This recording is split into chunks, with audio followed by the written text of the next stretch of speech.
dal leen jàmm yéen ñi safoo les talibé Sonko TV mu mel ni rek mbir mu doy waar lañ nemmeeku mu di ab borom xaq moom mi nag yëkkati kàddu jëme ci Bart di wax ne rek jamono ji bu Barthélémy Dias pare woon pour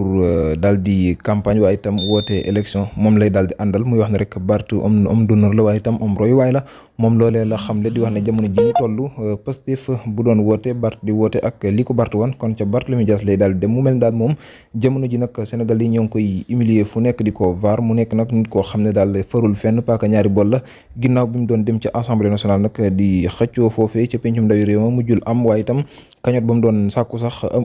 amul sax lu toll ci 1 million moom nag loolee metti ko mu doon attaqué ba Pastef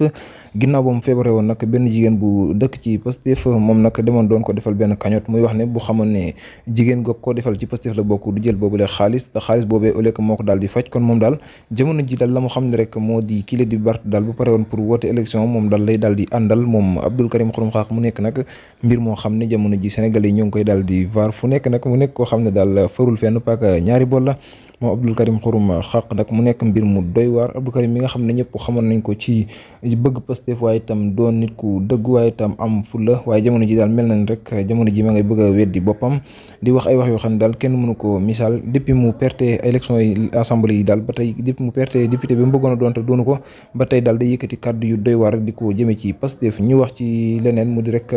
Bougane Gueye Dany jamono ji nag mu mel ni rek foofee ca pénitentiaire tribunal bu Tambacounda jamono ji l'enquête ba maanaam atte ba ma ngay daal di wëy dara tukkeegul waaye justice ba fa nekk rek joxegul benn ndogal ci jëmm ji di Bougane Gueye Dany mu mel ni rek kon jamono ji ña ngi leen koy toppal moom Bougane Gueye jamono ji nag